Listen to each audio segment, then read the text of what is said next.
ही भाजी मंडई जी आहे ही महापालिकेची आहे. त्यानुसार आम्ही इथे प्रत्यक्ष पाहणी केली.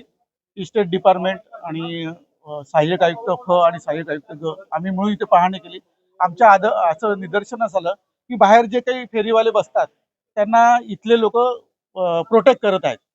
त्यानुसार आम्ही जेव्हा चौकशी केली तेव्हा असं लक्षात आलं की ही भाजी मंडईसाठी आम्ही जागा दिली होती. तर भाजी मंडईचे ओट्यावर ह्या लोकांनी सर्वांनी शटर लावलेले आहेत.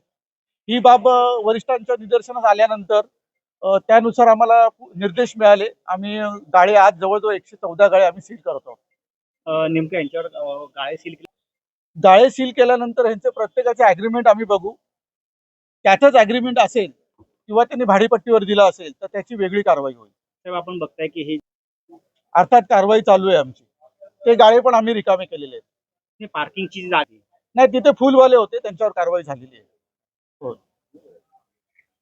प व ग प्रभागामार्फत संयुक्तपणे आम्ही गेल्या 1.5 महिन्यापासून डोंबिवली स्टेशन परिसरात ही मोहीम प्रभावीपणे राबवित आहोत.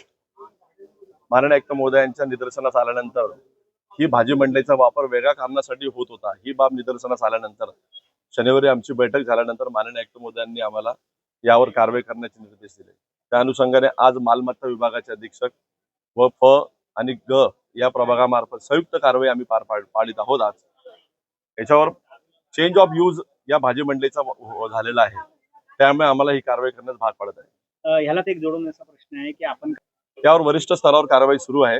याबद्दलचा निर्णय आमचे वरिष्ठ घेतील.